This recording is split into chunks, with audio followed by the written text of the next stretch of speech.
Hello, everybody, and I am excited as all heck to talk to who I consider to be a friend, a wonderful coach, and a legendary player when he was a player for the Fresno Monsters.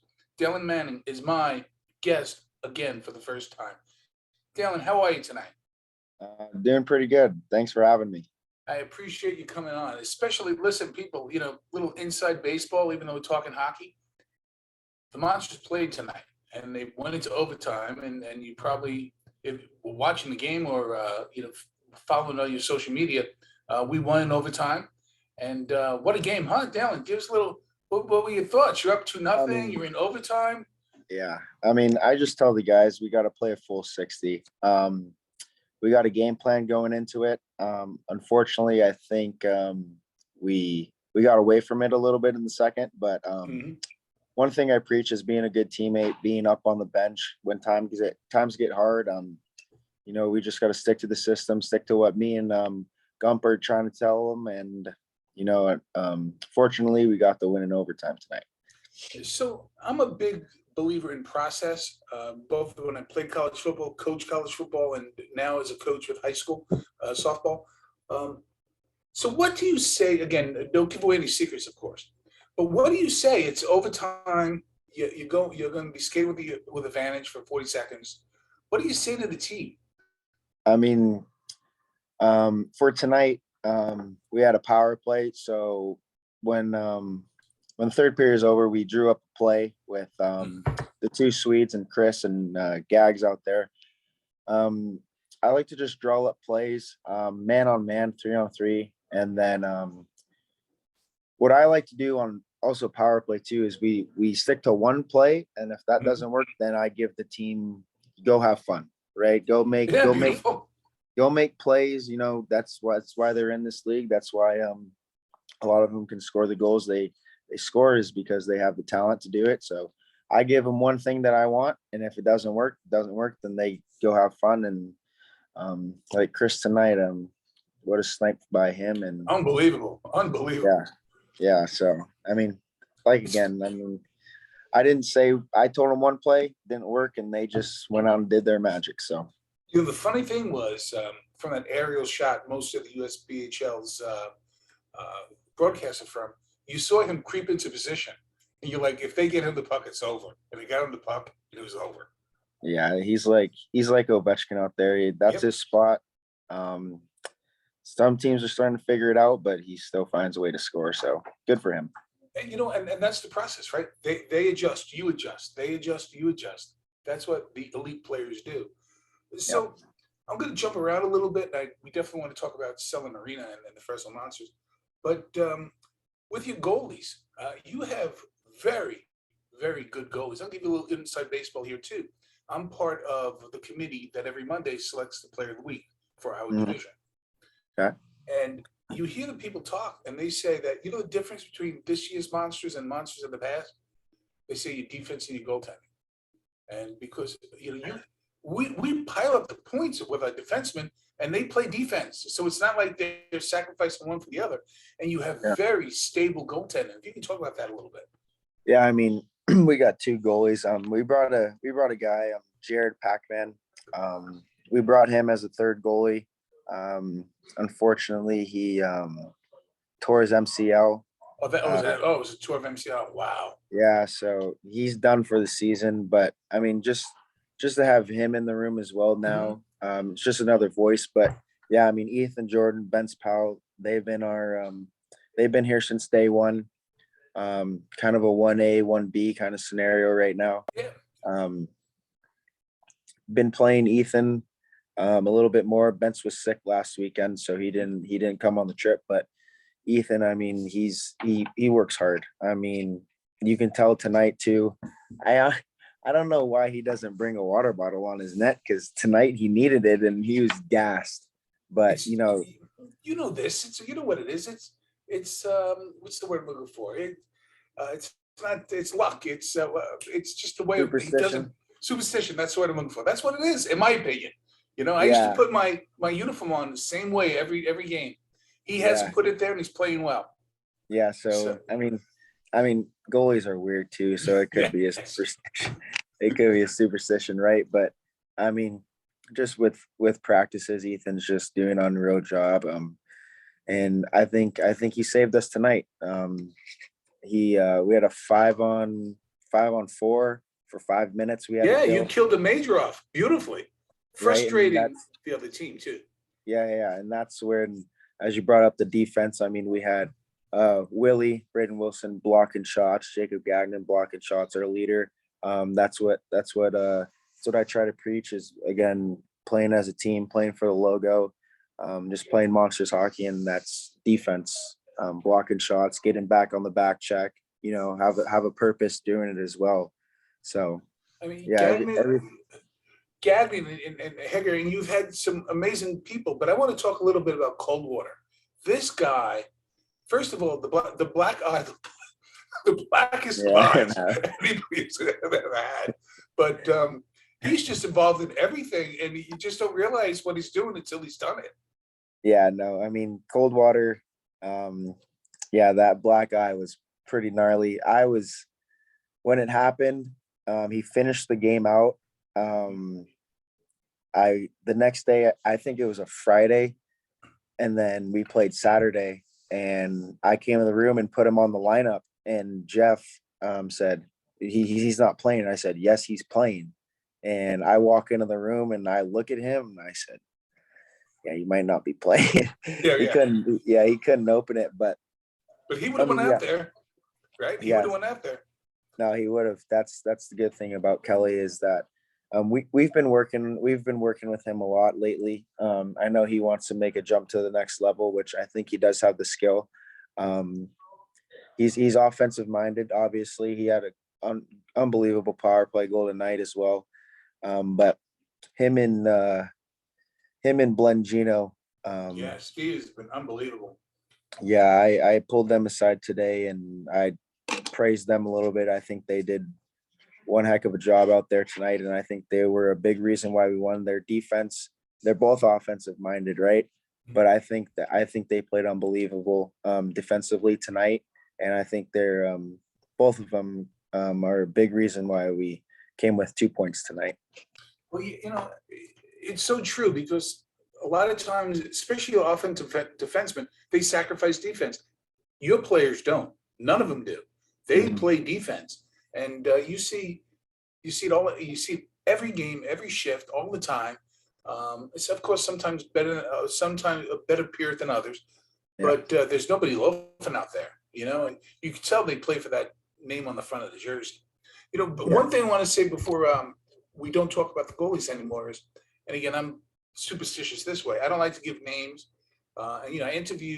We interview with Erica Todd, a lot of the players after the game, and one of your goalies said about the other goalie that they taught them how to poke check, and I think you remember what I'm talking about. He used it. Yeah, I don't.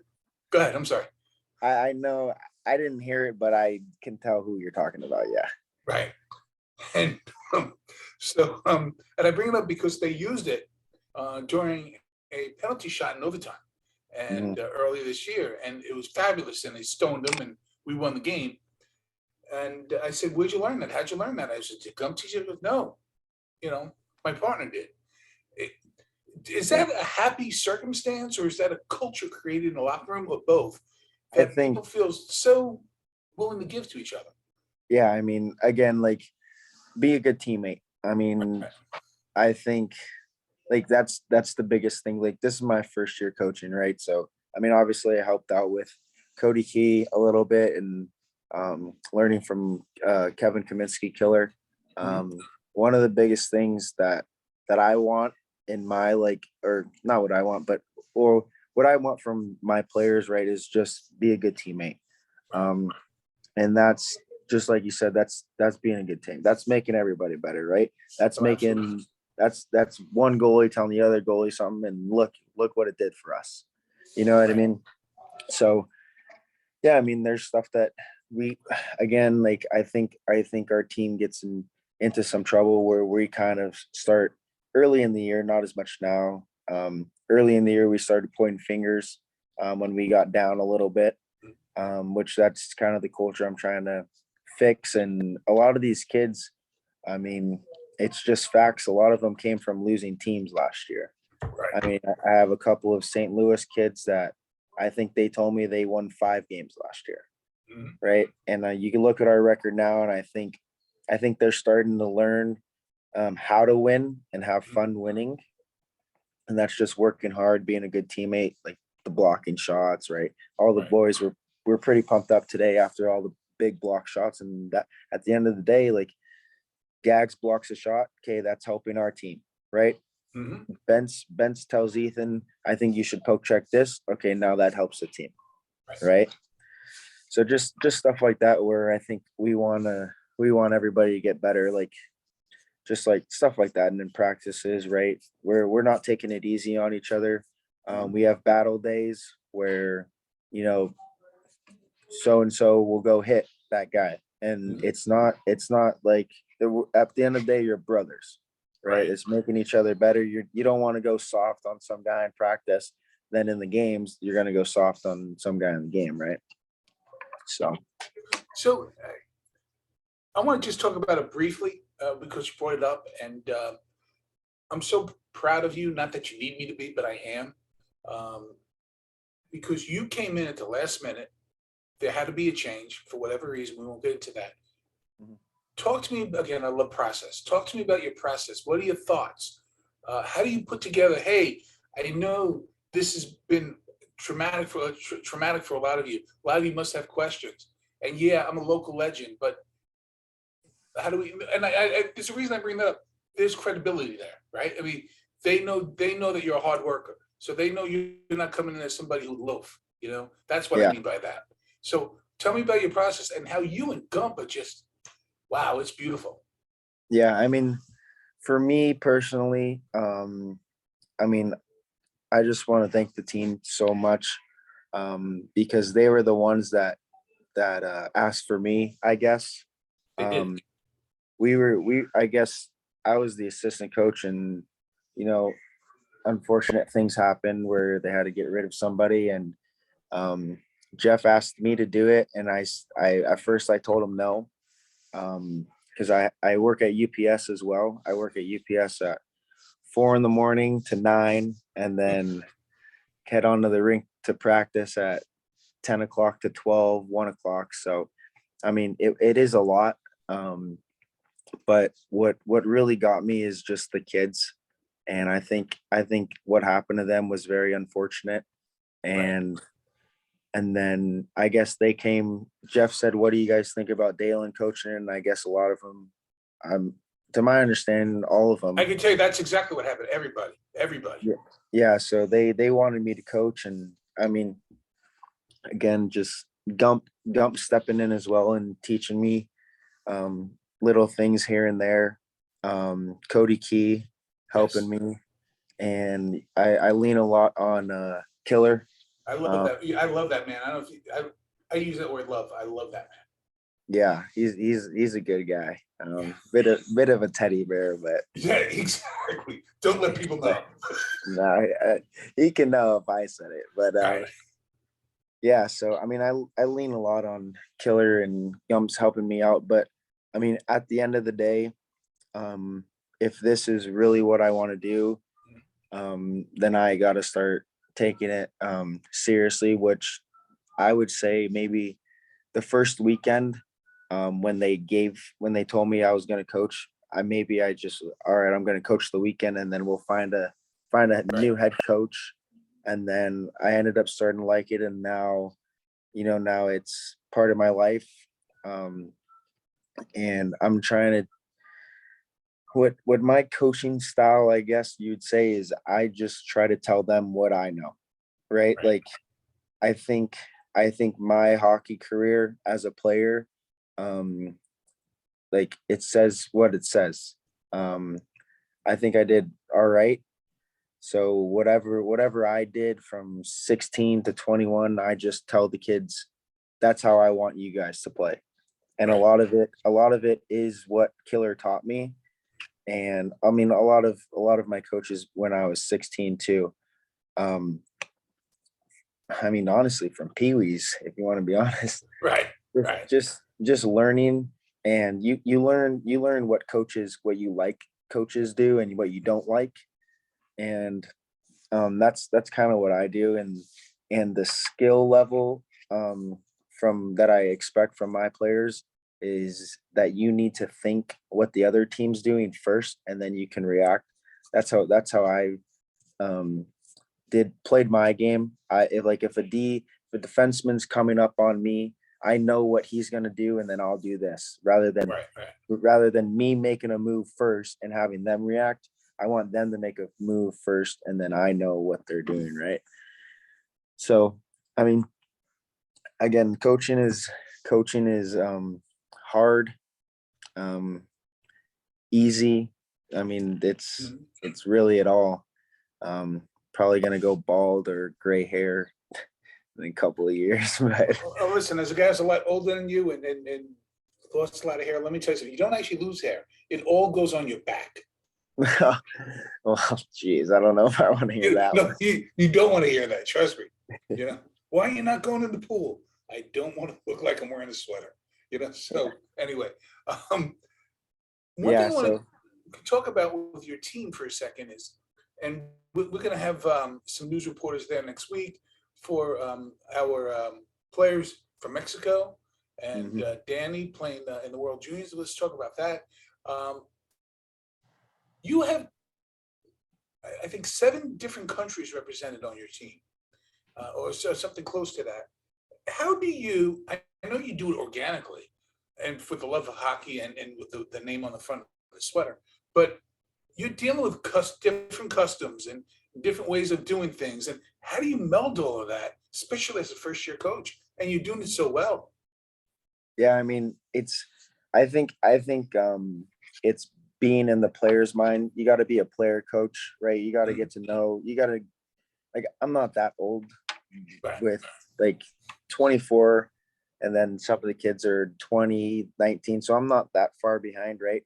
So I think just being a player coach and getting to know them on off the ice kind of level, right? Getting to know um the where the guys are from in like Mexico and Kazakhstan and Sweden. Mhm. Just talking to them and getting them, like Vitali, for instance, he doesn't really speak any English, right? Right. Um, we've worked with him. He's starting to learn more in English, Mhm. and I'm starting to talk to him in just normal conversations. And at the end of it, I'll say, "Do you understand?" And he'll say yes or no, and then I'll try to say it differently. Right. But just making sure that they feel like home when they're not Mhm. at home, if Right. that makes sense. Just making sure like Fresno feels like home. More so with the local, and I say local meaning USA and Canada, than some of the people from Europe and from Mexico. Um, and what I do, I hear from the parents, and they could not be happier. I mean, they're really happy, and they're happy not just because the team's winning, not because of, we're in a prime position to hopefully win again, again, and again, and let's do kick some ass in nationals. They're happy because their kids are happy Yeah. and they look like they're thriving. And like you said, a lot of these kids weren't used to winning, and you gave them a winning culture.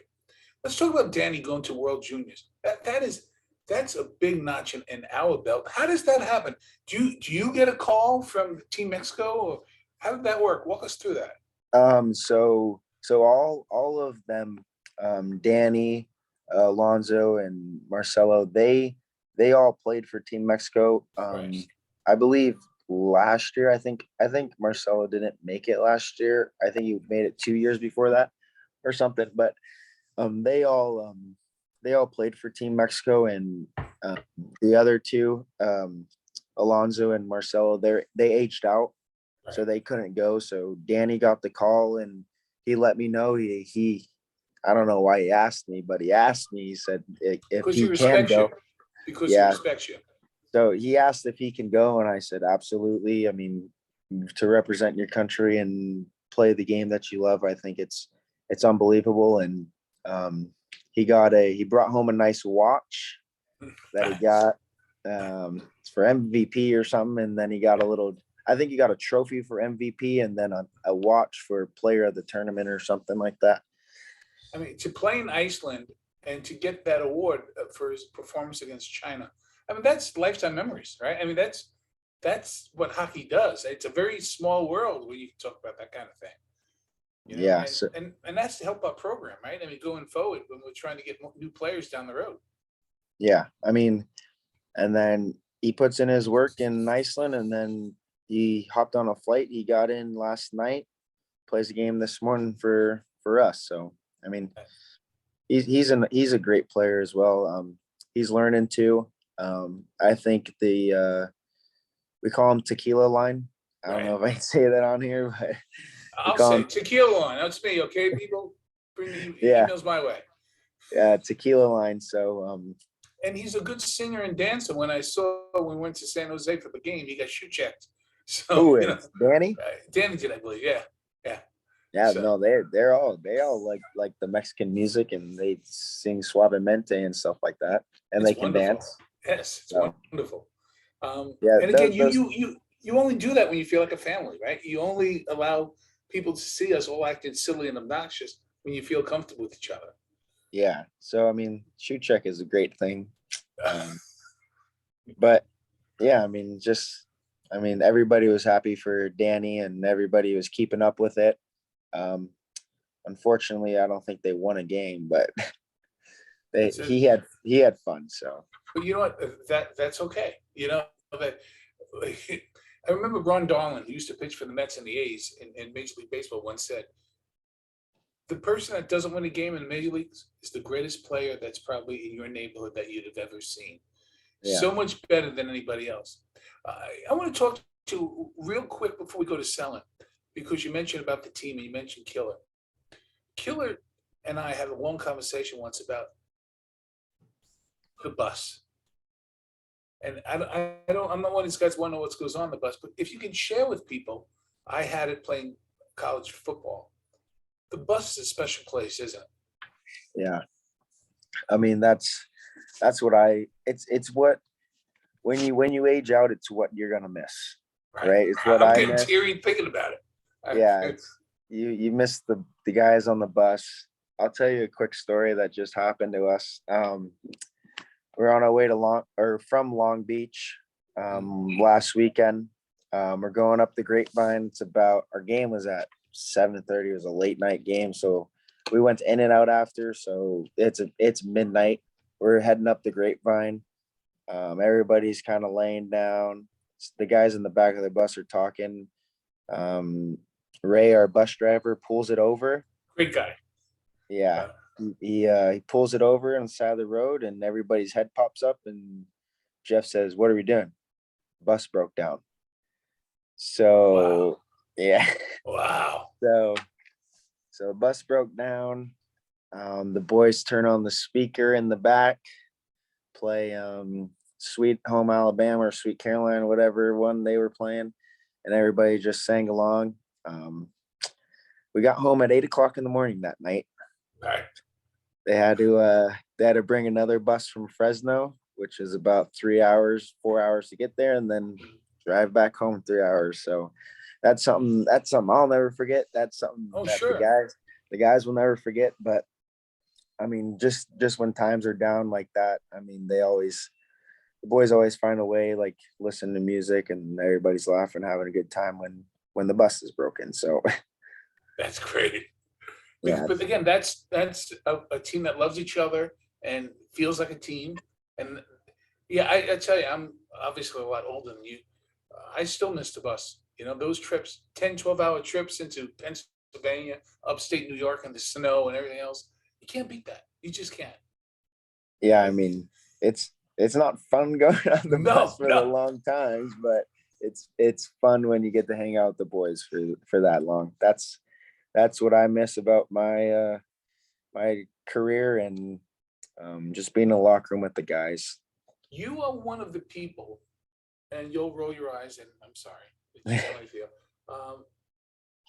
The Falcons have a strong legacy here, and the Monsters now, because we've been around since 2009, have one as well. When you think about the Monsters and Selland, you and Cody Key, you guys pop to the top of the list. Explain to those who are listening here, watching us, what a Fresno Monster game in Selland Arena is like, and explain how you as a player feel in that place. I mean, for me, I'll never forget the Saturday night game that we played. I think maybe you remember it better than me. As I just said, I will never forget it. But I think we were down 4-2 Yes, or we 3-2, and we real scored. quick. Yeah, we scored 3 quick ones in like 2 minutes to end the second period. The glass. Goosebumps. Yeah. The glass fell out. One of the fans knocked the glass out. So. And they try to have us pay for that glass, by the way. Did you know that? Yeah. No. Yeah, it's true. And Chef was like, no. Just put the glass back in. But just for me, as a Fresno kid, my papa, he worked with the Fresno Falcons in the penalty box. A lot of them went to his house to party. Unfortunately, I don't remember any of it because I was pretty tiny. And they probably don't remember half of it either. Yeah. Those guys. I know. Great guys. But my papa told me that I was playing mini sticks with them all the time in the locker or in the house. And I do remember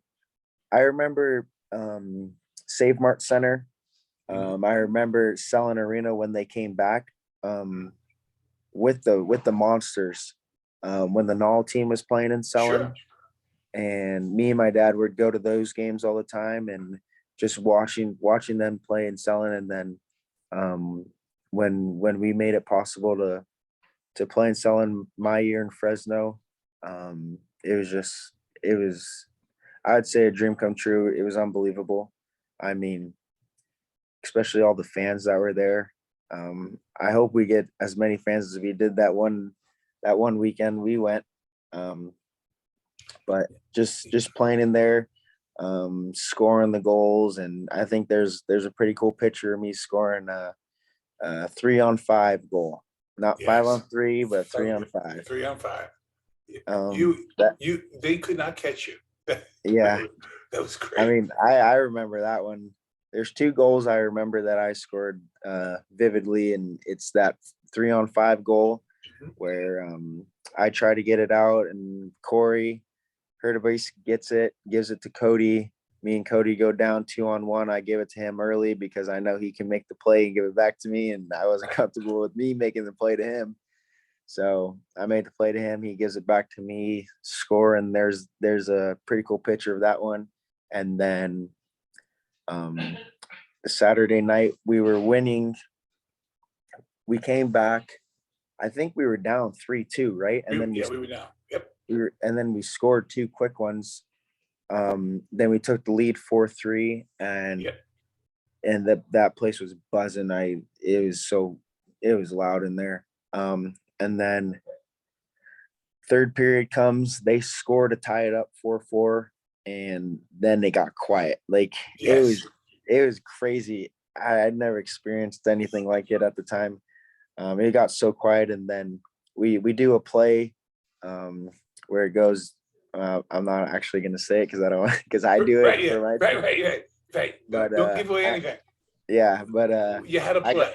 I got the puck. I did a wraparound, and there's a really cool picture of me.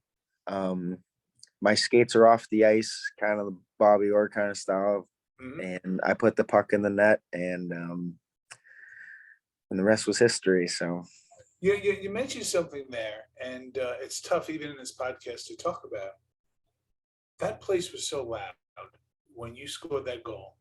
Mm-hmm. I don't know if it's the acoustics in that place. I know Christopher Gabriel on the radio in the morning, KMJ. He said it's the way that the building is built, low ceiling, traps the sound. It's a wonderful place. It's a wonderful hockey barn.